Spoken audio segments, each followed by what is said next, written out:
اسلام یہاں پر آج اکثریت میں ہونا چاہیے تھا اب سے 1200 سال پہلے اقلیت میں ہے کیوں؟ یہ پورا ملک تاریکیوں سے روشنی میں آنے کے لیے اس کو صرف 5 سال کی ضرورت ہے، اس سے زیادہ نہیں۔ ارے 1:4 کا ریشیو ہے، صرف ان 4 گنوں سے لڑنا نہیں ہے، ٹکرانا نہیں ہے، اس سے محبت کرنی ہے اور محبت کا پیغام دینا ہے، پھر پورا ملک اسلام کی آغوش میں ہو گیا۔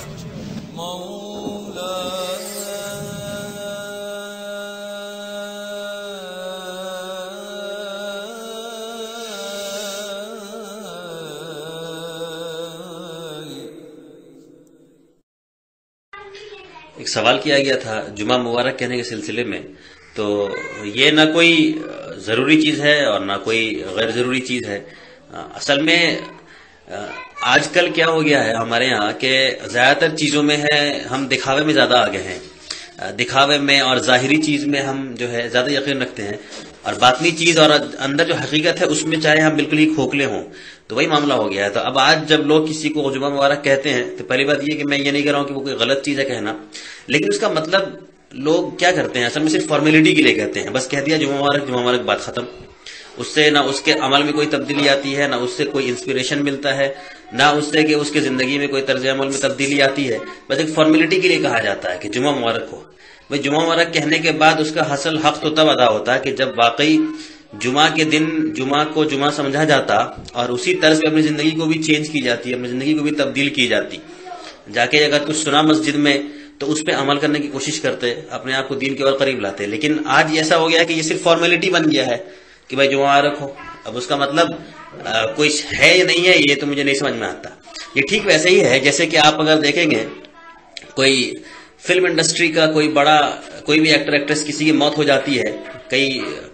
کوئی فلم والے مر گئے اگر، تو سارے کے سارے پھر جو دوسرے فلم سٹارز ہیں یا بڑے بڑے لوگ ہیں وہ لوگ اپنے ٹویٹر وغیرہ سے وہ سب کمنٹ کرتے ہیں، اور کیا کمنٹ کرتے ہیں؟ سب لکھیں گے RIP، ریسٹ ان پیس، یعنی may his soul rest in peace۔ اور یہ جو لوگ ٹویٹر میں لکھ رہے ہیں یہ لوگ خود ایتھیسٹ ہیں، ان کا دین سے یا ریلیجن سے کوئی مطلب ہی نہیں ہے، یہ کسی گاڈ میں یقین نہیں رکھتے ہیں، یہ مرنے کے بعد کی آخرت کی زندگی میں یقین نہیں رکھتے ہیں، پھر بھی لکھتے ہیں ریسٹ ان پیس۔ کہاں ریسٹ ان پیس؟ ظاہر سی بات ہے ریسٹ ان پیس ان آخرت کی بات ہو رہی ہے، لیکن وہ اس چیز کو مانتے ہی نہیں ہے ریسٹ ان کہ آخرت میں بھی حساب کتاب ہوگا یا دنیا کے بعد مرنے کے جانے کے بعد بھی اس کی ایک حقیقت ہے، تو وہ لوگ مانتے نہیں ہیں، بالکل ایتھیسٹ ہیں، ریلیجن سے کوئی مطلب نہیں ہے، لیکن کوئی مر جائے گا تو ضرور لکھیں گے rest in peace, may his soul rest in peace۔ تو اس کا مطلب وہی بات ہے، یہ صرف فارمیلٹی ہو گئی، یہ فارمیلٹی کے لیے لکھ رہے ہیں، اس کا مطلب کچھ بھی نہیں ہے ان کے لیے، وہ مانتے نہیں ہیں اس چیز کو لیکن پھر بھی لکھے جا رہے ہیں ایک فارمیلٹی کے طور پہ۔ تو میں سمجھتا ہوں آج ہمارے یہاں جمعہ مبارک کہنا بس ایسا ہی ہو گیا ہے کہ بس کہہ دو جمعہ مبارک، لوگوں کو لگتا ہے کہ شاید کچھ ثواب ملے گا، تو اس وجہ سے کہتے ہیں۔ اب ایک دوسرا ایکسٹریم بھی ہے، کچھ لوگ کہتے ہیں کہ یہ کہنا بدعت ہے، غلط ہے، تو یہ خود اپنے آپ ایک ایکسٹریم ہے، اس کا کوئی تعلق نہیں ہے دین کے ضروری ارکان سے۔ بدعت یہ نہیں ہے کہ کوئی آدمی کوئی نئی چیز کہے، بدعت یہ ہے کہ کوئی آدمی نئی چیز کہے ضروری سمجھ کے، اور یہ کہے کہ جس نے یہ نہیں کہا اس نے غلط کیا، تب جا کے یہ بدعت ہوگی۔ تو اس کا بدعت سے بھی تعلق نہیں ہے، یہ کہنا کہ یہ کہنا جمعہ مبارک کہنا غلط ہے اور گناہ ہے، یہ بھی میں غلط سمجھتا ہوں، لیکن لوگ جو جمعہ مبارک کہتے ہیں آج وہ صرف فارمیلٹی کے نام پہ کہتے ہیں، اس کی حقیقت کچھ بھی نہیں رہتی ہے۔